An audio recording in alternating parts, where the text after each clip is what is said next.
Hello, everyone. I am the Enforcer, and welcome to the breaking news. Today's breaking news is that People's Liberation Army forces of the People's Republic of China, also known as China, have surrounded and are possibly going to begin an invasion of the Republic of China, also known as Taiwan, in the coming days or weeks, possibly even beginning this invasion as of today. We have been able to get information that the island of Taiwan has been surrounded by Chinese naval forces and are also surrounded by the Chinese Air Force as well. We were able to get a map of this right here showing that there are over 30 Chinese naval vessels within the area right outside of Taiwan's territorial waters, and there are also around 40 fighter aircraft that are present as well that are currently right outside of Taiwan's territorial waters and Taiwan's airspace as well. We have also been able to note that there are several EWS or AWACS systems that are airborne within the region, and there are also other naval assets that are held in reserve near to the ports of Guangzhou and several other ports that are traveling up the northeastern Chinese coast within this region.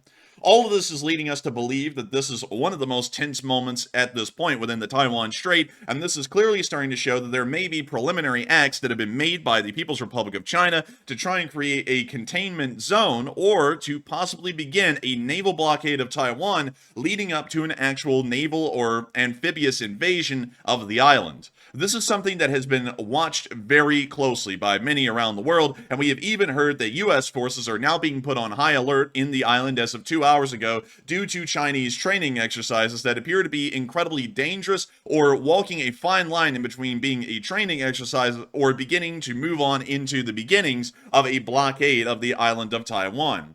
Meanwhile, we've also heard that Taiwan is putting their troops on high alert as well, a very rare instance for Chinese naval exercises. Many people may know that Chinese naval and air force activity within the area of the Taiwan Strait is actually a fairly normal occurrence, with several aircraft or several vessels being incredibly close or passing right by the territorial waters of the island of Taiwan, or the state of Taiwan for that matter.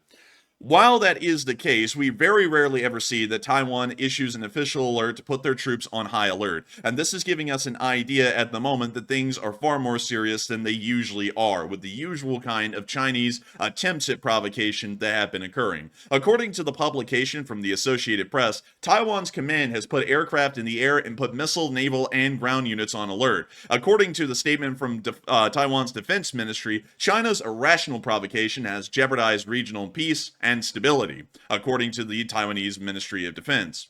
Meanwhile, we've also been able to hear that a statement from the Ministry of Defense of Japan has come out that they will be backing Taiwan and that they are also preparing for war as well. Unfortunately, I did not put down that bulletin here on our map, but we were able to see that this is a factual statement about the state of Japan's response to the Taiwanese situation, as we did get to hear a Chinese response issued to the state of Japan. According to the information that we've been able to find, according to Wu Jinghao, the Chinese ambassador to Japan, he said that the Japanese people will be dragged into a fiery hell as long as as far as their response is concerned about what they will be doing in support of Taiwan.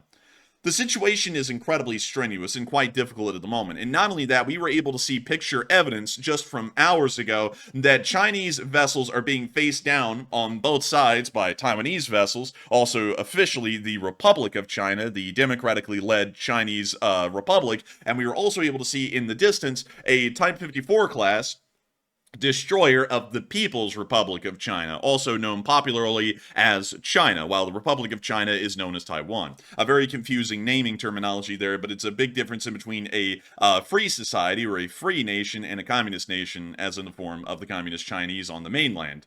This is something that is showing us that at this moment, tensions have risen far higher than they ever have within this area. We are seeing that there's already, like we were just mentioning and recap all of this, an official U.S. response as U.S. forces have been put on high alert, showing that the situation is quite serious. We have also seen that the Republic of China, also called Taiwan, has put their forces on high alert as well and have already scrambled aircraft, once again showing that it's a very strenuous situation, a far more difficult one than we've seen in the past. And not only that, we have already seen that the Japanese have joined on the side of the Taiwanese and are openly showing their support. And at the exact same time, the Chinese are making statements. The Chinese ambassador to Japan is making statements that sound as though China is preparing to invade.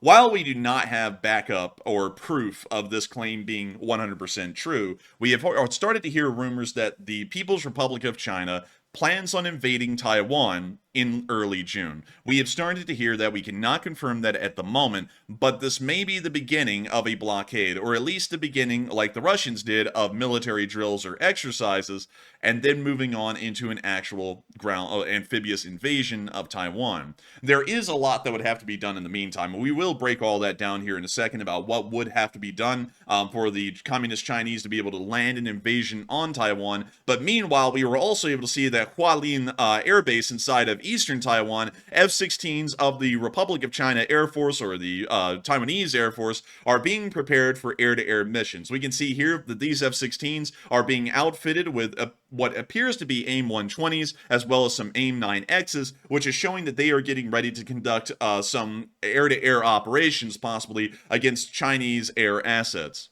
From what we understand, we also know that closer to the Chinese mainland, we were able to hear that there are larger Chinese naval preparations that are occurring at the moment. We were also able to see some video footage published by the People's Republic of China of the Chinese Navy moving into the Taiwan Strait and conducting their operations. We're going to be muting the audio on this clip, but we are getting to see here a Chinese naval vessel, a Type 54. Now we are seeing a J-11, I believe, which is a Chinese licensed variant of the Soviet, or now Russian, Su-27. And we see this one rolling out of its hangar right here. We can now see a Chinese People's Liberation Army Navy, also called the Plan, reporter speaking about the situation.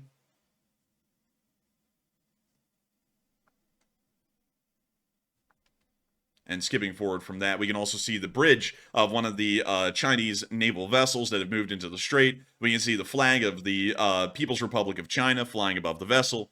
We can also see them going into drills of high alert aboard the vessel.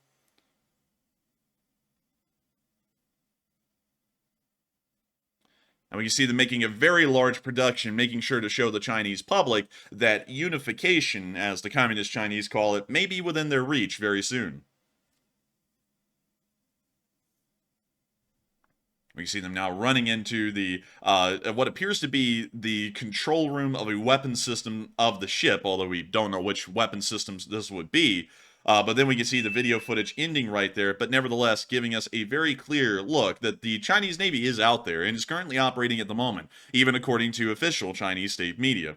Now, going off of all of this information, it does appear that a naval invasion or a ground invasion of Taiwan may be happening. It may be possible. And we have seen situations like this before. We have seen a situation like this in August of 2023, which was quite a while ago. But nevertheless, it does throw up the idea that the Chinese may be serious about doing this. Tensions have never been this high over the past year and a half.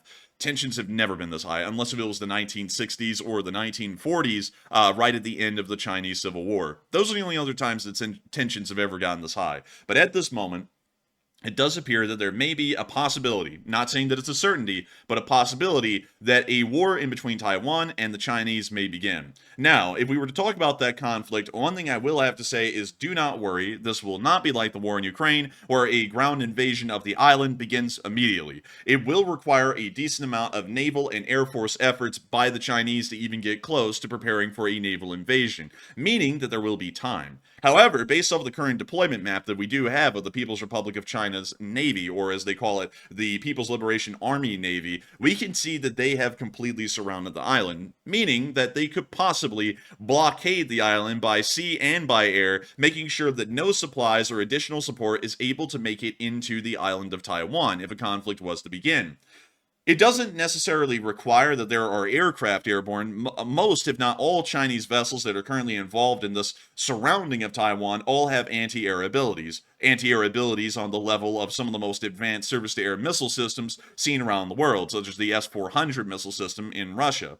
Going off of that, we know that this is a very dangerous circumstance, and if the Chinese were to officially declare war, they most likely would deem the territorial waters of Taiwan to be an exclusionary zone and would openly turn away or destroy any aircraft or vessels that attempted to enter those waters. This also is something else that we have to keep in mind, that with that, the Chinese Air Force and the Navy will most likely begin bombardments of Taiwanese surface-to-air missile sites, anti-ship sites, as well as military military bases and air bases to try and knock out Taiwan's ability to strike at the Chinese blockade, or at least to try and stop further damage to Taiwan.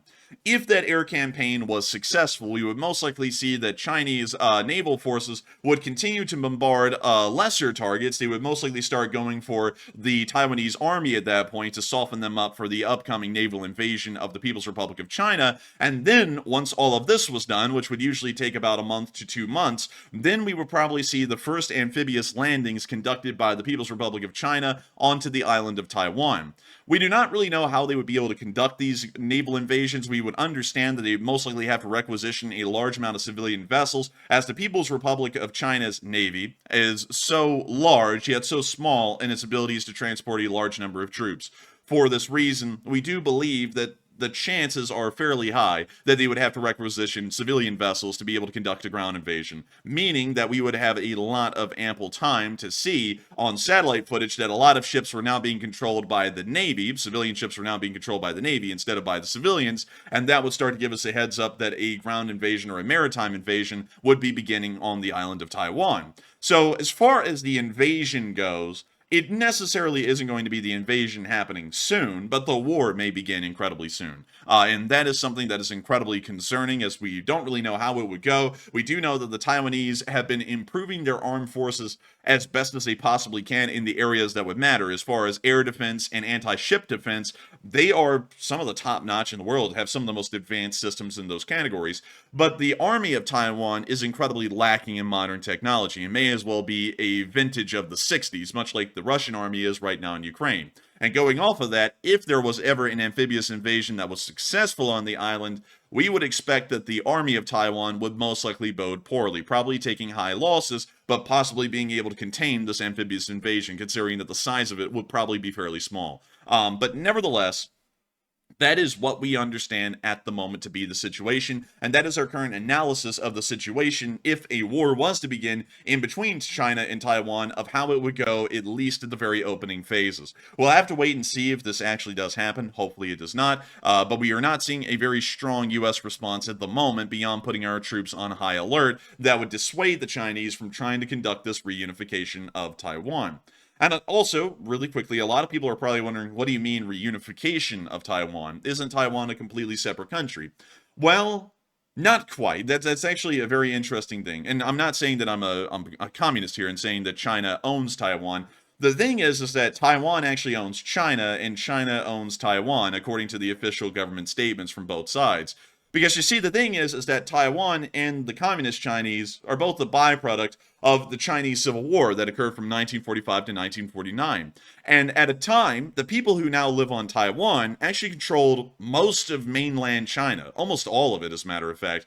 But at the end of World War II, in 1945, the Communist Chinese, out of the area of northern China, specifically in Manchuria, near Shenyang, began to grow in size, and over the course of the next 4 years, they would end up beating the forces under Chiang Kai-shek, the leader of what would become Taiwan at the time, and they would all move into exile onto the island of Taiwan. But Taiwan's claims, or as Taiwan is officially called, the Republic of China, completely different than the People's Republic of China, they still lay claim to the entirety of the mainland, saying that it's theirs and that the Communist Chinese are unlawfully and illegally controlling Republic of China land. It goes in the exact same reverse, however, with the Communist Chinese on the mainland. The People's Republic of China almost sounds exactly identical to the Republic of China. It's literally just a single word that differentiates the People's Republic of China from the Republic of China on Taiwan. But the People's Republic claims that they are the rightful rulers of all of China, and they do control all of China except for Taiwan. And so they claim that they own Taiwan, and they want to reunify Taiwan with the rest of the Communist Chinese, because everyone should be under the red flag of communism, while the Taiwanese say that all of China is theirs, including the mainland, and that they should be able to get it back at some point in the future because they are the rightful rulers, or really the rightful government of China. And that is why whenever you hear any talk about this conflict, you always hear about them saying that they're going to reunify. And that's where the reunification comes from. It's communism versus capitalism. The age-old battle that ended really in the Cold War, but still goes on strong in between Taiwan and China and North and South Korea. But beyond that, I hope that gives y'all the best explanation that we have at the moment of what's going on inside the Taiwan Strait. I thank you all so much once again for watching this news update, and if y'all did enjoy it, make sure to like, comment, and subscribe, and support us on Patreon, link in the description below, because it helps us to make these kinds of video projects possible. I also have to give a huge shout out to all of our patrons who are currently supporting this channel, because y'all help to make these video projects possible. And if it wasn't for y'all, we wouldn't be able to be here on air talking about this stuff right now. And so with that, I hope that does address that well, and I will see you all in the next one. Good luck and take care.